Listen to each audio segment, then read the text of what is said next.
Chapter 10. Hunter Territory. Naira came back 2 hours later with news that made everything worse. She'd been scouting the outer ridges of the forest while the rest of us tried to figure out what to do about Seraphine, and what she'd found made my stomach drop. "There's activity," she said, spreading a hand-drawn map across one of the church pews. "Strange vehicles moving along the old logging roads. Late at night, no headlights. And I'm picking up radio signals pulsing through the valley." "How many vehicles?" Lysandra asked. "At least 6 that I saw. Could be more." "What kind?" "Heavy trucks. The kind you use to transport equipment." Naira pointed to a spot on the map deep in the forest. "They're all heading toward the same location. Here." I looked at where she was pointing and felt something cold settle in my chest. "What's there?" I asked. "I don't know. But whatever it is, they're building it fast." Seraphine appeared in the doorway like she'd been waiting for this exact moment. And maybe she had been because her timing was too perfect to be coincidence. "It's a containment facility," she said, and everyone turned to look at her. "The Iron Ring has been constructing forward operating bases throughout the Pacific Northwest for the past decade. This one is designed specifically for supernatural creatures." "How do you know that?" Torin asked. "Because I've seen 3 others just like it." She walked over to the map and studied it. "They build them in remote locations, far from civilian populations. Underground structures with reinforced cages and experimental weapons. Places where they can hold creatures indefinitely without anyone knowing." "And you think they built one here?" Lysandra's voice was sharp. "I know they did. The question is whether it's operational yet." "Why does that matter?" I asked. Seraphine looked at me and her expression was unreadable. "Because if it's operational, they're ready to move. And you're the primary target." The words hung in the air like smoke. "I want to see it," I said. "No," Atticus said immediately. "I need to see it. It's a trap, Elijah. She's leading you right to them." "Maybe." I looked at Seraphine. "Or maybe she's telling the truth and I need to know what we're up against." "You don't need to walk into their facility to know what you're up against." "Yes, I do." My hands were shaking and I shoved them in my pockets. "I need to see it with my own eyes. I need to know if they've really been planning this, if they've really been waiting for me." "They have been," Seraphine said quietly. "But Atticus is right. Going there is dangerous. Everything is dangerous." I looked around at all of them. "I'm going. Anyone who wants to come with me can come. Anyone who doesn't can stay here." The sound came from outside before anyone could respond. A crash, like something heavy hitting the ground, followed by a wet dragging sound that made my skin crawl. Everyone froze. "What was that?" Naira whispered. Torin moved to the window and looked out, then turned back with his face pale. "Someone's out there, Hunter?" Lysandra asked, and her hand went to the knife at her belt. "I don't know. They're hurt. Badly." We moved to the door as a group and I felt my heart pounding because this could be a trap, could be bait to draw us out into the open where we'd be easy targets. But when Torin opened the door I saw the man lying on the ground and I knew immediately that he wasn't faking. He was maybe 30 years old with dark hair matted with blood and a face so pale it looked gray in the fading light. His jacket was torn and soaked through with something dark and wet, and when he tried to lift his head his eyes rolled back and he collapsed again. "Help me," he said, and his voice was barely a whisper. "Please." "It's a hunter," Atticus said, and his voice was flat. "Leave him. He's dying," Naira said. "Good Atticus. He would have killed us without hesitation. Why should we help him?" The man coughed and blood came up, dark and thick, and he made a sound that was somewhere between a sob and a laugh. "Not here to kill you," he said. "Not anymore." "What does that mean?" Lysandra asked, but she didn't move closer. "Means I'm done. Means they left me." He coughed again and more blood came up. "Means I'm dead either way." I looked at the others and saw the same question in all their eyes. "Do we help him or do we let him die?" "Bring him inside," I said. "Elijah?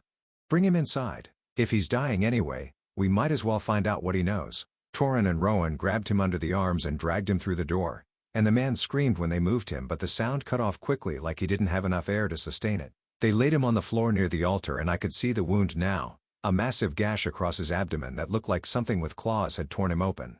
"What did this?" I asked. "Wolf," he said, and he looked at Torin. "Big one. Gray and white. Caught me in the forest when I was trying to get away." "Get away from what?" Lysandra asked. "From them. From the facility." He coughed again and his whole body shook. "They're moving tonight. Extraction at 0400 hours. Everything's ready." My stomach dropped. "Extraction of what?"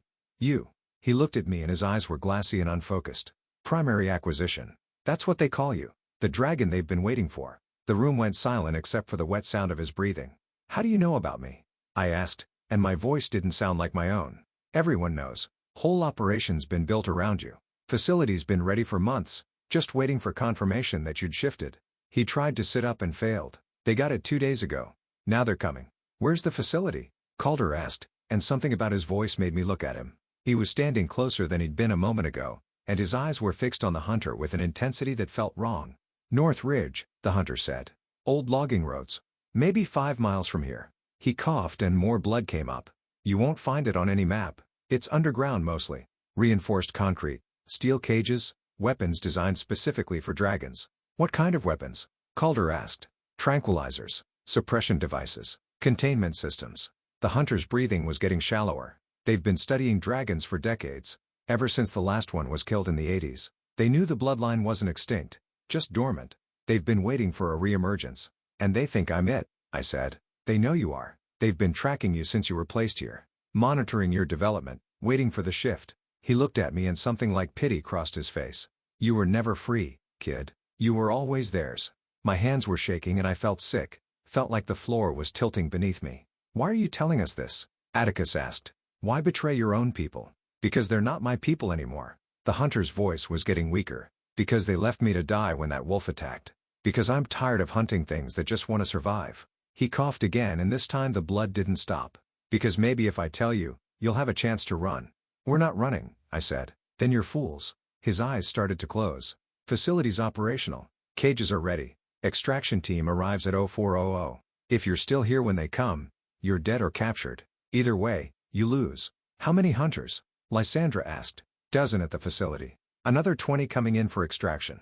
His breathing was barely audible now. "You can't fight them. You can't win." "We'll see," I said.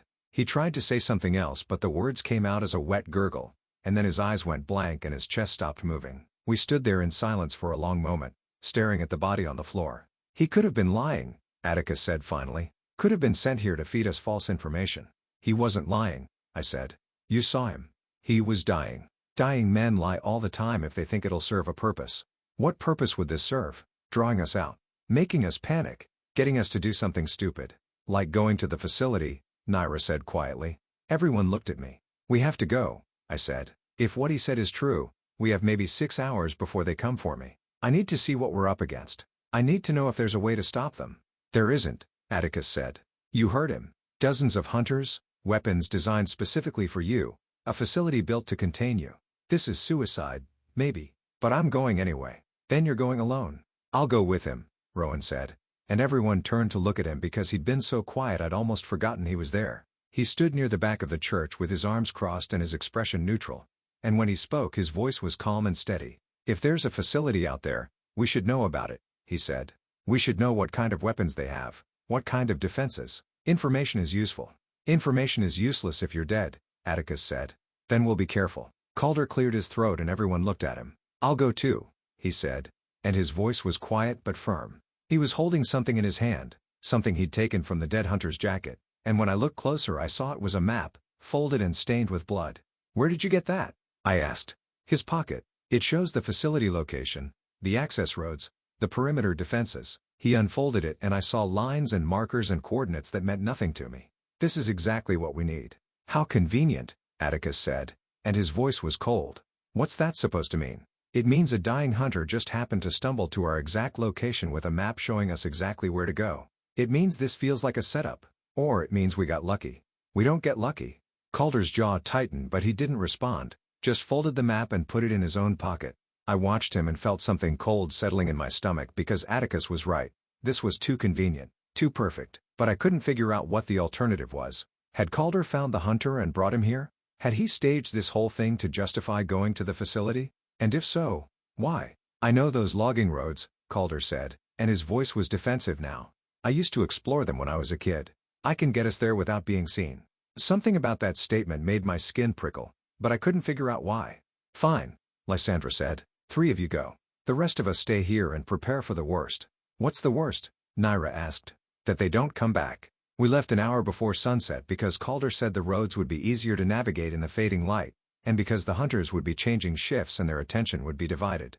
I didn't know if that was true or if he was making it up, but no one questioned him. The forest was cold and damp and smelled like cedar and rotting wood. Fog clung to the tree trunks in thick patches that made it hard to see more than 20 feet ahead, and the ground was covered in wet needles that made every step slippery and uncertain. My senses felt sharper than they should have been. Like something inside me was waking up and paying attention to everything at once. I could hear the faint hum of generators somewhere in the distance, low and steady like a heartbeat. I could smell metal and chemical fuel long before we got close to anything that looked like a building. I could feel the wrongness of the place pressing against my skin like static electricity. "You okay?" Rowan asked, and I realized I'd stopped walking. "Just listening." "To what?" "I don't know." He didn't push, just waited until I started moving again. Calder led us through the forest with the kind of confidence that came from knowing exactly where he was going, and that should have made me feel better, but it didn't because I kept thinking about what he'd said. I used to explore them when I was a kid. The logging roads had been abandoned for decades. Everyone knew that. The timber companies had pulled out of this area in the 70s and the roads had been left to rot, slowly being reclaimed by the forest. Which meant they'd been abandoned before Calder was born. So how had he explored them as a kid? I wanted to ask, but I didn't because I didn't want him to know I was suspicious. Didn't want him to realize I was watching him as closely as I was watching the forest around us. Maybe he'd misspoken. Maybe he'd meant something else. Or maybe he was lying. And maybe he'd found that hunter deliberately, had brought him to us to create urgency, to push us into doing exactly what we were doing now, walking straight into a trap. "There," Calder said, pointing through the trees. I looked and saw nothing at first. Just more forest and fog and darkness. Then I saw the fence. It was maybe 8 feet tall and made of chain link topped with barbed wire, and it stretched in both directions as far as I could see. The metal was new and clean and completely out of place in the middle of the forest. "That's not on any map," Rowan said quietly. "No," Calder agreed. "It wouldn't be." We moved closer and I could see security cameras mounted on posts every 50 feet, their lenses sweeping back and forth in slow arcs. "How do we get past those?" I asked. "We don't." Rowan pulled something from his pocket that looked like a small remote. "We disable them." "How?" "Electromagnetic pulse. Short range, temporary. It'll knock out the cameras for maybe 10 minutes before their backup systems kick in." "Where did you get that?" "I made it." He pressed a button and the camera stopped moving. "We need to move fast." We climbed the fence and I felt my hands shaking as I pulled myself over the top, felt my heart pounding so hard I was sure the hunters would hear it even from inside their facility. The ground on the other side was different, cleared and leveled like someone had brought in heavy equipment to flatten it. The trees had been cut back in a wide perimeter and the stumps were fresh, still oozing sap. Buildings rose out of the fog ahead of us, low and rectangular and made of reinforced concrete. They looked like bunkers, like something designed to withstand an attack, or to contain something that wanted to get out. The hum of generators was louder now and I could feel it vibrating through the ground beneath my feet. The smell of metal and fuel was overwhelming and made my eyes water. "There," Calder whispered, pointing to a door on the side of the nearest building. We moved toward it and I kept expecting alarms to start blaring, kept expecting hunters to come pouring out with guns and nets and tranquilizers. Nothing happened. The door was unlocked. That should have been a warning, but I was too focused on getting inside to think about what it meant, too desperate to see what they'd built to wonder why they'd made it so easy. The interior was cold and sterile and lit with harsh fluorescent lights that made everything look washed out and wrong. The walls were concrete and the floor was polished metal and the air smelled like disinfectant and something else, something organic and rotten underneath. "This way," Rowan said, moving down a corridor to the left. We passed rooms filled with equipment I didn't recognize, computers and monitors and machines that hummed and beeped and displayed data I couldn't read. We passed storage areas stacked with crates labeled with codes and warnings. And then we found the cages. They were massive, maybe 20 feet on each side, made of steel bars as thick as my wrist. The floors were concrete and stained with things I didn't want to think about. The walls were reinforced with additional plating and the doors had multiple locks. "These are for large creatures," Rowan said, and his voice was tight.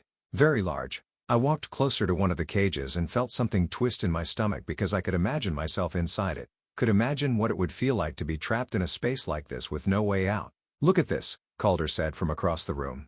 He was standing in front of a weapons rack mounted on the wall. The weapons looked like rifles but modified, with attachments and modifications I'd never seen before. I walked over and read the labels. Draconis Containment System. Dragon-specific tranquilizer rounds. High-frequency suppression device. My hands were shaking and my throat was tight and I couldn't breathe properly because these weren't generic weapons. These were weapons designed specifically for me, designed to capture or kill something that shouldn't exist. "They've been planning this for a long time," Rowan said quietly. "How long?" I asked, and my voice cracked. "Let's find out." We found the files in an office at the end of the corridor. They were organized in filing cabinets labeled by year and category, and when I opened the drawer marked Dragon Research I felt my stomach drop. There were hundreds of pages, reports dating back decades, photographs of creatures I'd never seen, medical evaluations and genetic analyses and breeding program proposals. And then I found the file with my name on it. Elijah Smith. Dragon Reemergence. Predicted Manifestation. Age 16 to 18. I opened it with hands that wouldn't stop shaking and read words that made the room spin. Subject placed in Greer Ridge Hollow as part of long-term observation protocol. Manifestation triggers identified and monitored. Containment team on standby for immediate response upon confirmation of shift capability. They'd known before I even got here. They'd been waiting for me to shift, waiting for me to become what I was, waiting for the perfect moment to capture me. Elijah, Rowan said, and his voice sounded far away. We need to go. They were waiting for me, I said, and I couldn't make my voice sound normal. They put me here. They've been watching me the whole time. I know, but we need to leave now. Why? I looked up at him. Why do they want me so badly? I don't know, but we can figure that out later. Calder was standing by the window and his face was pale. We have a problem, he said. I walked over and looked out. Vehicles were pulling into the compound, at least 6 of them, their headlights cutting through the fog. Men were getting out, armed and moving with purpose. How did they know we were here? Rowan asked. I don't know, Calder said. But something in his voice made me look at him more closely. The cameras, I said. You said you disabled them. I did. Then how did they know? Maybe there are other sensors. Motion detectors, heat signatures. Or maybe someone told them we were coming. The words came out before I could stop them, and Calder turned to look at me with an expression I couldn't read. What are you saying? I'm saying those logging roads were abandoned before you were born. I'm saying you knew exactly where this place was. I'm saying you led us right here. That's insane. Is it? My heart was pounding and my hands were shaking and I couldn't tell if I was being paranoid or if I was finally seeing clearly. How did you know about those roads, Calder? How did you know where to go? I told you. I explored them when I was a kid. That's impossible. It's not impossible. My family used to camp out here. When? I don't remember exactly. Try. He was quiet for a long moment and the silence was heavy and suffocating. We need to go, Rowan said again. Right now. Alarms started blaring and the sound was deafening, echoing through the concrete corridors and making my ears ring. Red lights flashed along the ceiling and I heard voices shouting outside, heard footsteps running toward the building. Move, Rowan said, and we ran. We made it maybe 20 feet before I realized something that made my blood turn cold. The alarms had started before we'd triggered anything. Before we'd opened the file cabinets. Before we'd even entered the building. Which meant they'd known we were coming long before we arrived. Which meant someone had told them. I looked at Calder and he looked back at me and I couldn't tell if the fear in his eyes was real or if he was just a very good actor. Run, he said. And we did.